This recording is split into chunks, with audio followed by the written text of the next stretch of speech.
पनि चिटिक्क परेर साथीलाई यो कुरा मन परेन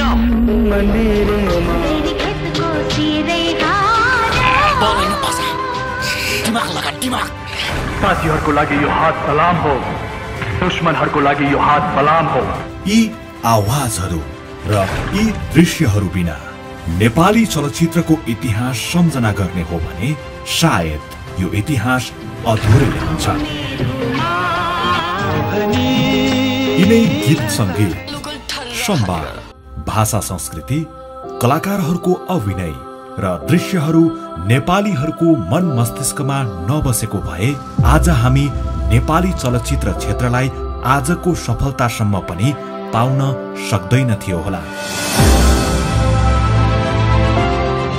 सन् 1951 अर्थात् विक्रम सम्वत 2007 सालमा नेपाली भाषाको सिनेमाको पहिलो निर्देशक डीबी परियारले सत्य हरिश्चन्द्र बनाउन हिम्मत नगरेको भए विक्रम सम्वत 2021 सालतिर राजा महेन्द्रले नेपाली सिनेमाको रुचि नराखिदिएको भए अर्थात् उनले भारतबाट निर्देशक हीरा सिंह खत्रीलाई नेपाल नल्याइदिएको भए आजको नेपाली सिनेमा उद्योगको विकास कहाँनिर हुन्थ्यो यसै अड्कल गर्न सकिँदैनथ्यो होला।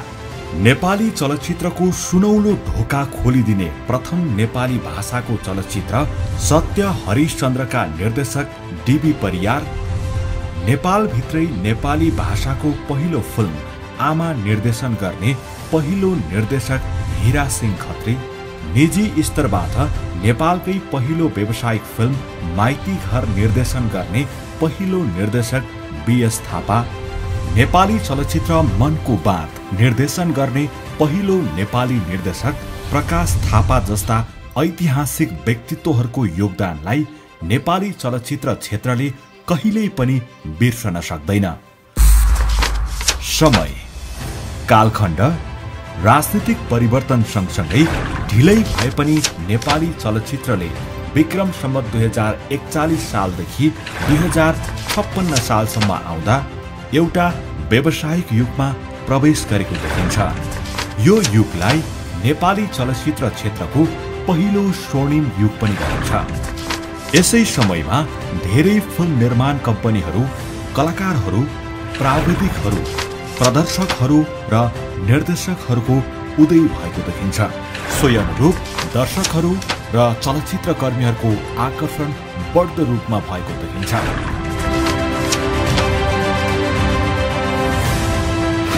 Light, sound, camera and action र यो रंगीन दुनिया आकर्षण बढ्नु स्वाभाविकै थियो। जसरी आकर्षण बढ्दै थियो त्यसरी नै चलचित्र क्षेत्रमा वैथिति, विसङ्गति र समस्याहरू पनि देखिँदै थिए।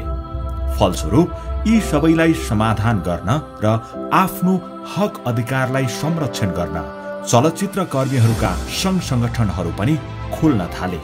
चलचित्र संघ, कलाकार संघ, निर्माता संघ सबै स्थापना भए तर चलचित्रको टिम लिडर अर्थात् टिम क्याप्टेनको आफ्नै संस्था थिएन। निर्देशकहरूको हक अधिकारको बारेमा बोल्ने संस्था नभएपछि निर्माता निर्देशक युवराज लामाको नेतृत्वमा 2057 साल पुष 24 गते नेपाल सिने निर्देशक समाज गठन भयो, जुन विक्रम सम्वत 2060 साल जेठ 23 गते नाम संशोधन भई नेपाल चलचित्र निर्देशक समाज रहन गयो। यसरी यो समाज गठन गर्न त्यतिबेला धेरै निर्देशकहरूको अत्यन्तै महत्त्वपूर्ण भूमिका रहन गयो। अधिकारको लडाईँ खासै थिएन, तर के हो भन्दाखेरि इन्टेलेक्चुअल एउटा प्लेटफर्म निर्देशक समाज नभएको, निर्देशक कुनै संस्था नभएको अवस्थामा यो हुनुपर्दछ भनेर सिनियर मोस्ट दाजुहरू प्रकाश दाई, यादव दाई, निर दाई, चेतन दाई लगायतका, किशोर राणा, तुलसी दाई लगायतका धेरै सिनियर, लक्ष्मीनाथ दाई धेरै सिनियरहरू र अनि अर्को दोस्रो जेनेरेसनका कृष्ण मल्ल, राजेन्द्र सलभ, अशोक शर्मा लगायतका धेरै साथीहरू, नारायणपुरी लगायतका धेरै दोस्रो जेनेरेसनको साथीहरू पनि थियो अनि अपकमिङ जुनियर साथीहरू पनि धेरैजना थियो। तर सबैको के थियो भन्दाखेरि एउटा संस्था चाहिन्छ, एटलिस्ट इन्टेलेक्चुअल छलफल गर्ने एकअर्कामा केही न केही प्रकारको इन्टरेक्ट गर्ने चाहिन्छ भन्ने बुझाइका साथ यो संस्थाको गठन भयो।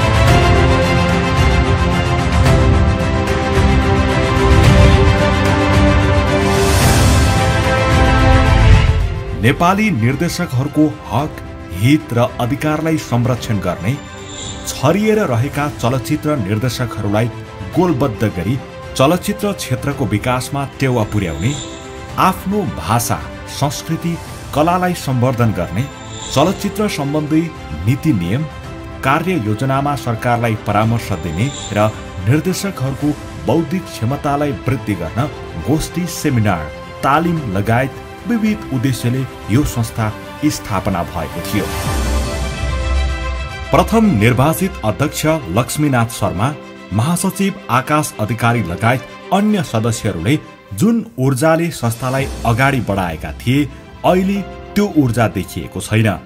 दिल्ली बजारको एउटा सानो कोठामा कार्यालय राख्न आफ्ना घरबाट कार्पेट, पर्दा, कुर्सी, टेबल राख्ने जुन उत्साह थियो, अहिले त्यो छैन। विक्रम सम्वत 2057 सालमा जन्मेको यो संस्था 21 वर्षको तन्नेरी अवस्थासम्म आइपुग्दा धेरै परिवर्तन हुनुपर्ने हो, तर त्यो हुन सकेन। अध्यक्ष नारायण पुरीको पालामा र अध्यक्ष केपी पाठकको पालामा संस्था जति चलायमान हुन पुग्यो, तर अहिले हुन सकेन। किन? हाम्रा निर्देशक महोदयहरूमा अनुशासन भन्ने कुरा एक रत्ती पनि छैन। त्यो अनुशासन भनेको अरू सबै कुरालाई छोडेर आफूभित्र नै अनुशासन छैन। आफूले आफूलाई विश्वास गर्ने अनुशासन छैन, आफूले इमान्दारीपूर्वक काम गर्ने अनुशासन छैन, आफ्नो विषयमा राम्रो अध्ययन गरेर राम्रो चलचित्र बनाऊ, काम लाग्ने चलचित्र बनाऊ, उपयोगी चलचित्र बनाऊ भन्ने भावनै छैन। त्यो चाहिँ तपाईँको चाहिँ कस्तो भन्ने अति व्यावसायिक अथवा काम चलाउ टाइपको मात्रै भयो। निर्देशकहरू चाहिँ तपाईँको चाहिँ नि तिनीहरू चाहिँ स्रष्टाहरू हुन् क्या, सर्जकहरू हुन् हो कि, र तिनीहरू जसरी चाहिँ माथि हुन्छ नि सदैव, र उनीहरूले नै चाहिँ इन्डस्ट्री चलाउने, फिल्म बनाउने हो नि, त्यो अनुसारले चाहिँ नि तपाईँको हाम्रो नेपाली फिल्मलाई चाहिँ मार्गनिर्देशन गर्न सकोस् यो संस्थाले। नेपाली समाजका चाहिँ विकृति, विसङ्गति, असङ्गतिहरू, दुर्गतिहरू यिनीहरू सबैलाई चाहिँ हटाउनको लागि चाहिँ तपाईँको बाटो देखाउनै पर्छ, देखाउने किसिमको संस्था होस्। इभन यसले चलचित्र विकास बोर्डलाई पनि गाइड गर्न सक्नुपर्ने स्थितिमा पुग्नुपर्छ, तर आजसम्म पुगेको पनि छैन। खोइ कहिले पुग्ने त्यो पनि थाहा छैन। मेरो चाहना चाहिँ त्यस्तो छ, यो लिडिङ चाहिँ तपाईँको संस्था हुनुपर्छ। चलचित्र एउटा कला हो, साहित्य हो, अभिव्यक्ति हो, र यो व्यापार पनि हो। न त यसको रङ हुन्छ, न त जात हुन्छ, न राजनीतिक दल। यो त केवल स्वतन्त्र हुन्छ, निष्पक्ष हुन्छ। तर विडम्बना, हाम्रो देशमा चलचित्रभित्र के हुन्छ? हामी किन पछाडि छौँ त? अनहेल्दी राजनीति। चलचित्र क्षेत्र फस्टाउनको लागि सङ्घ संस्थालाई मात्र जिम्मेवारी नदिउँ, सबैको उत्तिकै दायित्व हुन्छ, अनि मात्रै यो क्षेत्र फस्टाउँछ। अब क्षेत्र सँगसँगै एउटा उद्योगमा परिणत भइसकेको छ यो क्षेत्र, र यसलाई के छ भन्दाखेरि चाहे त्यो कुनै पनि या सङ्घ संस्था अगाडि बढोस् या व्यक्ति अगाडि बढोस्, जसले अगाडि बढेर काम गर्छ त्यो व्यक्तिलाई प्रोत्साहन र हौसला साथ दिनुपर्छ। समाजको 12औं साधारण सभाले नयाँ कार्यसमिति चयन गरे लगत्तै विश्वभरि फैलिएको कोभिड-19 अर्थात् कोरोना महामारीले यस संस्थालाई पनि अछुतो राख्न सकेन।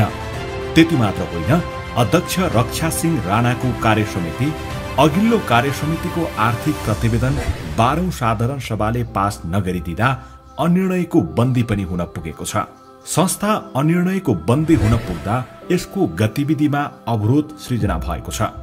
अबको यो 13औं साधारण सभाले अनिर्णयको बन्दीलाई फुकुवा गर्ने विश्वास गरिएको छ। आन्तरिक व्यवस्थापनमै बढी रुमल लिइरहेको देखिन्छ। आन्तरिक व्यवस्थापन मतलब कतिपय साथीभाइहरूलाई पदीय व्यवस्थापनको कुरा, कतिपयलाई पदको लोभको व्यवस्थापनको कुरा र आर्थिक अपारदर्शिताका कुराहरू छताछुल्ल हुँदै आएकै।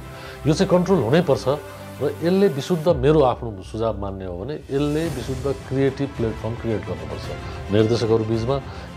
म एउटा निर्देशक भयो भने अर्को निर्देशकले मेरो कथा सुनोस्, त्यसमा सजेसन दियोस्, एउटा मार्ग चलचित्रलाई उत्कृष्ट बनाउनलाई एउटा बाटो देखाओस् भन्ने नै हो यसको उद्देश्य। कोभिड-19 को समयमा राहत वितरणहरू, अमेरिकामा बस्ने निर्देशकज्यूहरूको पहलमा राहत तथा विभिन्न सहयोग कार्यक्रमहरू, सरकारलाई विभिन्न नीति नियम र कार्यक्रमहरूमा सुझाव तथा परामर्श दिने कामहरू, निर्देशकज्यूहरूको मान सम्मानका कामहरू र नियमित कार्यालय सञ्चालन नै अहिले भइरहेका संस्थाका गतिविधि हुन्।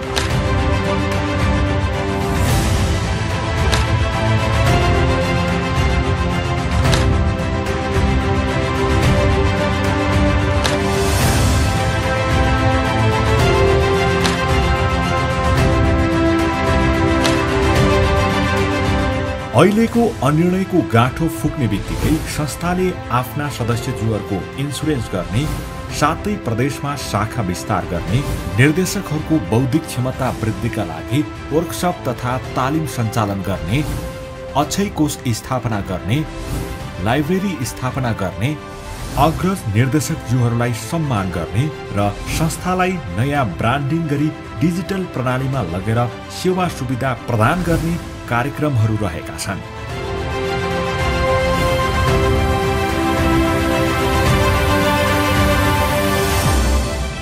बौद्धिक व्यक्तित्वहरूको गरिमामय संस्था नेपाल चलचित्र निर्देशक समाज एउटा आफैमा गौरवशाली नाम हो। यो नामलाई अझ उचाइमा पुर्याउन निर्देशकज्यूहरूको नै महत्त्वपूर्ण भूमिका रहन्छ। तसर्थ 20 वर्षको अवधिमा यो संस्थाले 8 जना अध्यक्षज्यूहरू पाइसकेको छ। तर पनि संस्था जस्ताको तस्तै छ। आखिर संस्थाले के पाइरहेको छ त? अब सम्पूर्ण निर्देशकज्यूहरूले सोच्ने बेला आएको छ।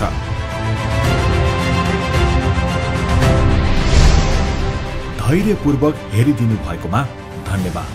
अब अर्को श्रृङ्खलामा नेपाली बजार र परिवेश अनुसार कस्तो चलचित्र बनाउनु पर्छ भन्ने विषयमा प्रस्तुति लिएर आउनेछौँ।